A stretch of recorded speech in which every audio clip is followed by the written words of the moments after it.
Good morning, YouTubers. This is Steve. So, this is a 5.3 that came out of a 2000 Yukon with 176,000 miles on it, I believe. And this is my first LS motor that I'm doing rebuilding. So, let's get to the video.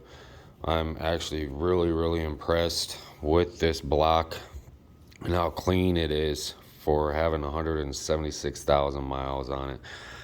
The cylinders don't have any scratches in them, actually pretty clean, besides the stuff that fell down in there when I was taking it apart. But I'm not too worried about that because I'm taking this block to the machine shop today or this weekend to get cleaned and to have them hone out the cylinders, which I'll make a video of that if they'll do it that day for me. But yeah, overall I'm like really impressed with this engine, how clean it is, how nice it was for having 176,000 miles on it. So the heads that came on them are over here. They were actually pretty clean on the inside. The outsides, gunked up with oil and everything, but the springs were actually pretty good shape for having 176,000 miles on them. So I was like really impressed with them. And again, this is my first rebuild, so I'm gonna take a video by video of me putting it all back together. And if I'm doing something wrong, leave me something down below and let me know that I'm doing something wrong, because I do not want to blow up this engine when I go to crank it up. But anyways, so yeah, these are the 206 heads that I will not be using. I'm gonna be rebuilding these 706 heads that I'm gonna be putting on them. I heard good things about the 706 head, so that's the reason why I'm going with the 706. Again, I'm not sponsored by anybody, but I do shop with Summit Jags, and I got a new camshaft. It's called 269 Motorsports. I'm not sponsored by them either, but awesome prices for your camshaft needs and everything. They sent me the whole entire kit, and it came actually really fast than I expected. But this is everything that I'm going to be using. Like, I got my ignition coils, these bad boys. Oh my god, they look beautiful.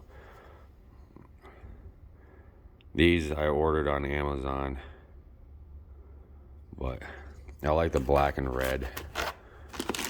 Here's the wires. And so again, I was doing a lot of research on YouTube before I started ordering all these parts that I needed for this 5.3. So this right here is my oil pump.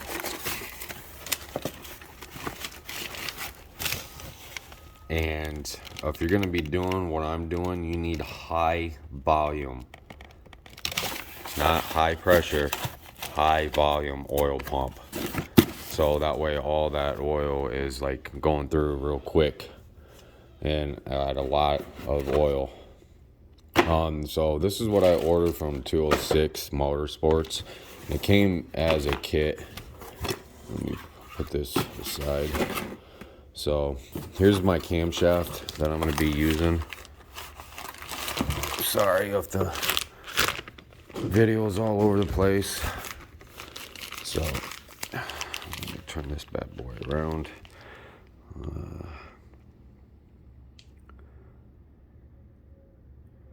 If you can see that, it's 233-264 over 250-350-113 plus 5.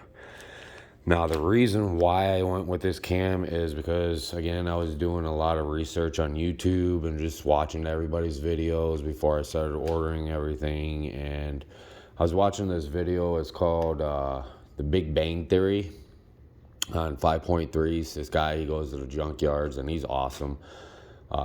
dyno guy, and he replaces the cam, makes sure the piston rings have a gap in them, and he upgrades a little bit of, here and there, but not too much on it. He keeps everything stocked.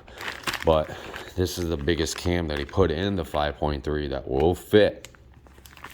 And I just love the sound of what it was coming out with when he put that in, and was doing more research on videos with that cam, and it just like rock solid, like really, really nice loud sound that was coming out of the engine, and I love that.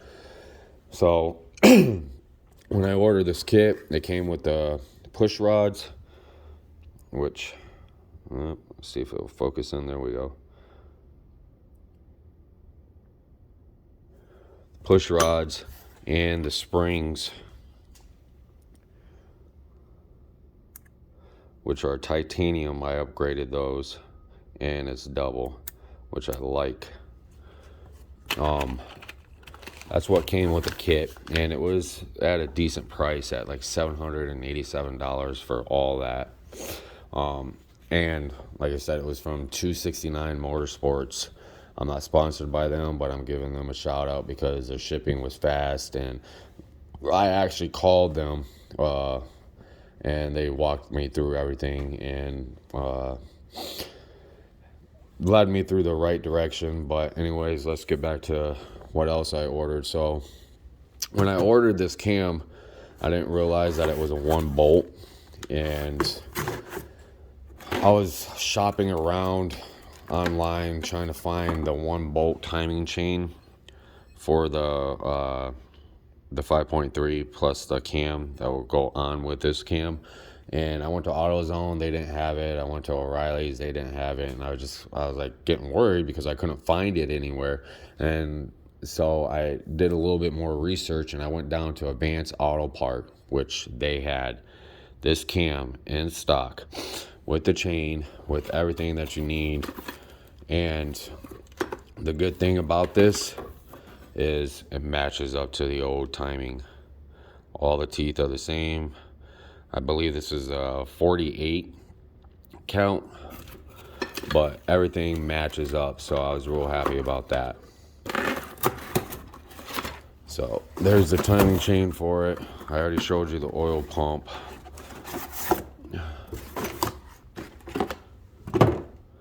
Ignition, and finally get to the pistons, which I was really impressed with the pistons, how clean they were. I cleaned them up a lot better, but I mean, they weren't scratched. For 176,000 miles, these pistons were in really good shape.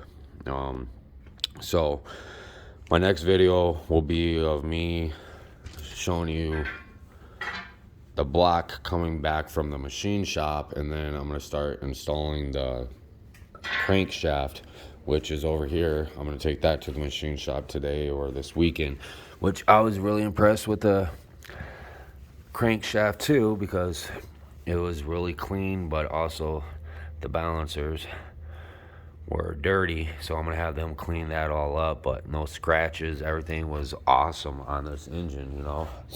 This is all the old parts off of the engine.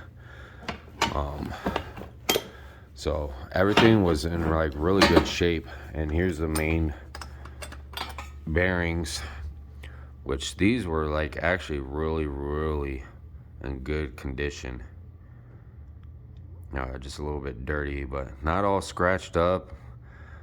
But I'm getting new main bearings. So this is basically what I'm doing after I get the engine rebuilt.